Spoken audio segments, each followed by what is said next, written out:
Olá! Está no ar o seu programa História e Cristianismo.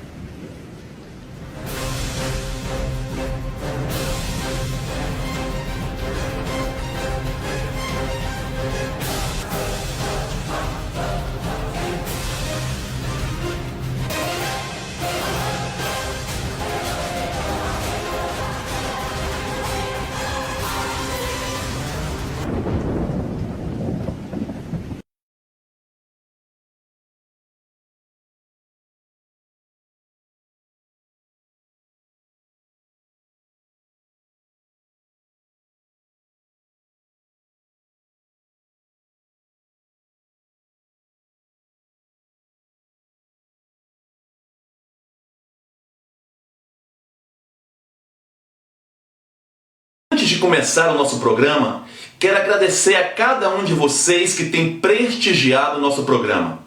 Quero agradecer sobretudo as empresas que têm investido nesse projeto.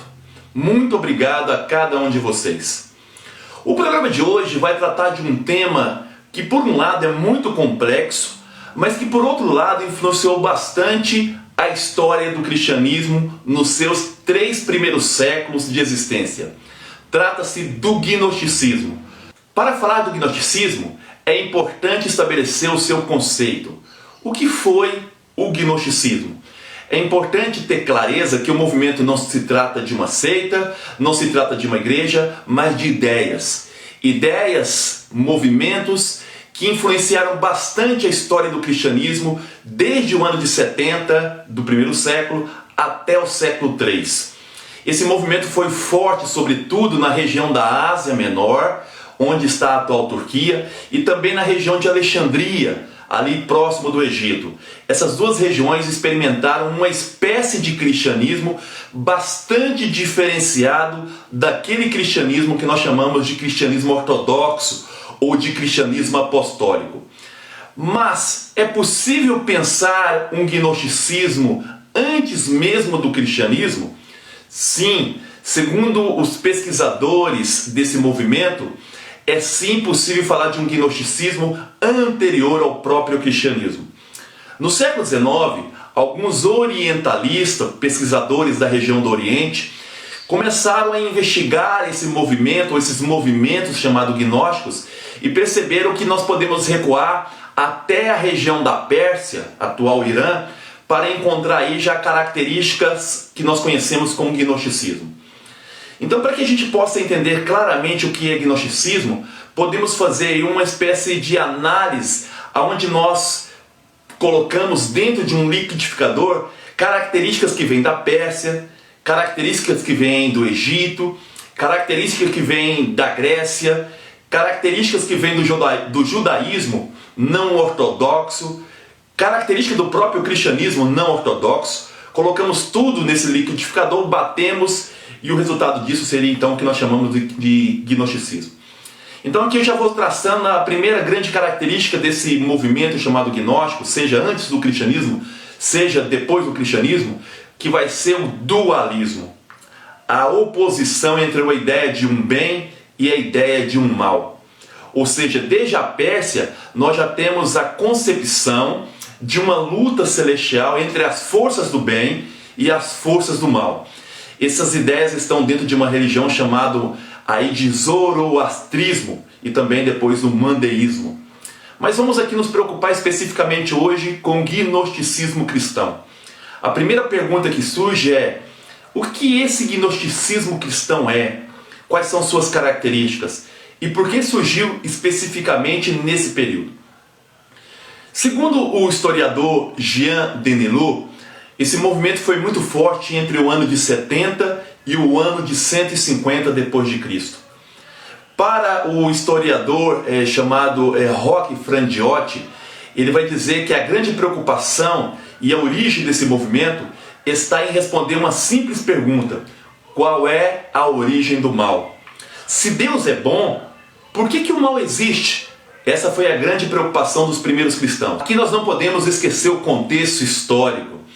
No ano de 70, os judeus foram acometidos pela destruição do Templo de Jerusalém, causado numa guerra contra o Império Romano. Não podemos esquecer que a maior parte dos cristãos eram de judeus. Então vem aquela pergunta: por que nós que somos bons e os romanos que são maus, Deus permite que o templo de Jerusalém seja destruído? Qual é a origem do mal? De onde vem esse mal? As respostas a essa pergunta vão gerar as características do que nós chamamos de gnosticismo cristão. Uma outra coisa importante a se notar nesse contexto é que a partir do final do século I, o cristianismo não é uma religião apenas de pessoas simples. Nós já temos nobres, pessoas ligadas aí à elite romana, à elite judaica, dentro desse cristianismo. Respostas simples não foram aceitas por esses cristãos judeus ou por esses cristãos romanos da elite. Eles já procuram um cristianismo mais filosófico, um cristianismo que responda às suas demandas intelectuais. Então, uma questão importante, uma característica importante, é observar que o gnosticismo cristão é um movimento, ou são movimentos de ideias ligadas principalmente a uma intelectualidade cristã. Aqui nós não podemos então deixar de fazer referência aí à figura do Orígenes, do século III, que propõe um gnosticismo cristão. Orígenes, que foi um grande intelectual ligado aí à cidade de Alexandria.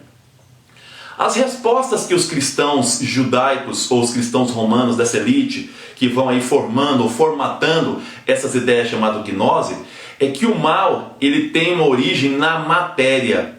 Tudo que está ligado à matéria é negativo, é pejorativo. Aqui vai se criando então a principal característica do gnosticismo cristão, que é a dualidade entre matéria, que é má, e espírito, que é bom. Até aí, essa experiência nós vivenciamos ainda hoje como uma das influências do gnosticismo cristão. O problema é, se a matéria é má e Deus é criador do mundo, logo Deus é criador da matéria. Logo, Deus é criador do mal. Pode um Deus bom ser criador do mal? Para os gnósticos cristãos, não. Nesse sentido, esses movimentos que vão aparecendo, e aqui eu vou lembrar alguns desses movimentos, como o marcionismo, aqui um outro movimento como o docetismo, o ebionismo, o movimento chamado valentiniano, o movimento de Basílides, todos esses movimentos gnósticos vão dizendo que Deus não pode ser criador, mas na Bíblia nós temos a ideia de que Deus é criador.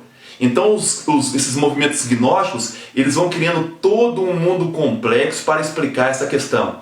E a primeira situação, principalmente aí o Marcião nos deu, é de que o Deus bíblico, o Deus judeu, não é o verdadeiro Deus. Ele seria uma espécie de demiurgo. Quem é demiurgo? Segundo a filosofia grega, o demiurgo é aquele artífice, é aquele artesão que modelou o mundo. A matéria é eterna e esse artífice, esse demiurgo, ele vai aí modelando esse mundo. Então o Deus Javé, ou Yavé, ele é um demiurgo, ele é um Deus inferior.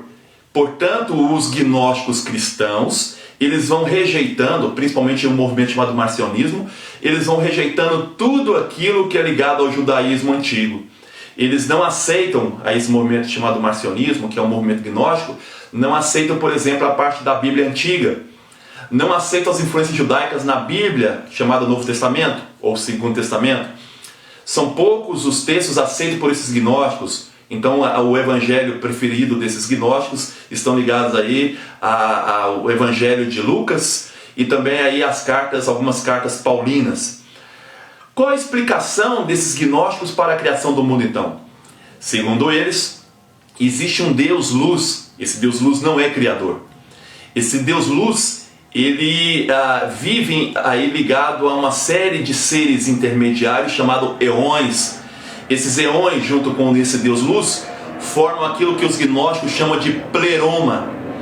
Então Deus luz vivia nesse pleroma, e a partir aí da emanação, ou seja, saindo desse Deus luz, foram criados pares de eões. Dois eões que nós conhecemos, um é o Logos, o Verbo, e o outro é a Sofia, a sabedoria de Deus. Só que um desses eões aí é o demiurgo, que nasceu ou que foi emanado individualmente, sem o seu par feminino, criando aí uma espécie de desestruturação no pleroma. Só que alguns pesquisadores vão chegar a dizer que o demiurgo nem um eão é. Aí existe aí uma divergência na análise desse movimento em relação se o demiurgo era ou não um eão. O fato é que o demiurgo ele vai criar um mundo. Então ele vai ser um ser intermediário entre esse Deus luz, não criador, um ser perfeito, e esse mundo que é criado. Como criou um caos, como esse demiurgo vai arrastar para criar esse mundo almas, para criar esse mundo, depois Deus, esse Deus luz, vai enviar tanto a sua sabedoria, Sofia, como o verbo ou logos, para anunciar a gnose e o conhecimento. E essas almas, que são luz, tá, vão voltar para o pleroma, aqueles que compreenderem essa gnose, esse conhecimento. Aqui uma outra característica então importante nos movimentos gnósticos. A salvação não vem pela fé.